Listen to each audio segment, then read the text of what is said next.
गढ़चिरौली में अहेरी तहसील की महागांव में मातम पसरा है। 20 दिन में कुम्हारे परिवार के 5 सदस्यों की मौत हो चुकी है।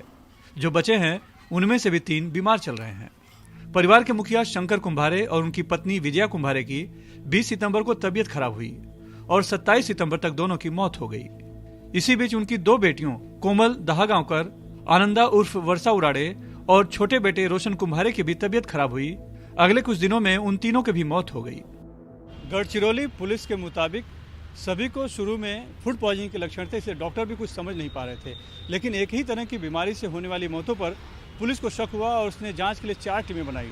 जब पुलिस ने जांच शुरू की तो उसके शक की सुई घर की ही बहू संगमित्रा और पड़ोस में रहने वाली रिश्तेदार रोजा रामटेके पर जाकर टिक गई थी, क्योंकि घर में होने वाली रहस्यमयी मौतों पर दिल्ली से घर आया बड़ा बेटा और बाकी सदस्य तो बीमार हो गए, लेकिन संगमित्रा एकदम स्वस्थ थी। तपास में ऐसा निष्पन्न हो रहा है कि घर की 2 महिलाओं ने, जो एक नई शादी हुई थी संगमित्रा कुम्हारे नाम है और दूसरा उनकी दूसरे रिलेटिव रोजा रामटेके, दोनों ने मिलकर के घर के सभी लोगों को पॉइजन करने की कोशिश की। एक हेवी मेटल पॉइजन यूज़ किया, किसी को नॉनवेज में, किसी को दाल में और किसी को पानी में मिला करके पॉइजन दे करके।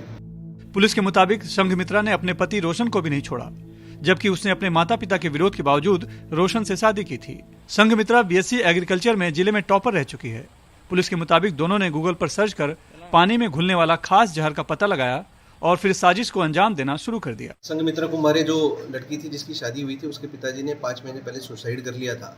उसके बाद से वो थोड़ी डिस्टर्ब्ड रह रही थी और उसके घर वाले, ससुराल वाले उसको बहुत तकलीफ दे रहे थे। उसके पति भी उसके साथ मारहान कर रहा था।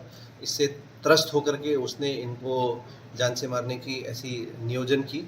और दूसरी जो एक्यूज है रोजा रामटेके, उसकी इन्हीं लोगों के साथ प्रॉपर्टी डिस्प्यूट चल रही थी 4 एकड़ की पूर्वजों की संपत्ति को लेकर के, और उसमें उसने पूरे परिवार को एलिमिनेट करने के लिए दोनों ने मिलकर के क्रिमिनल कॉन्स्पिरेसी की और सभी लोगों को ट्रक करके उनको हत्या की।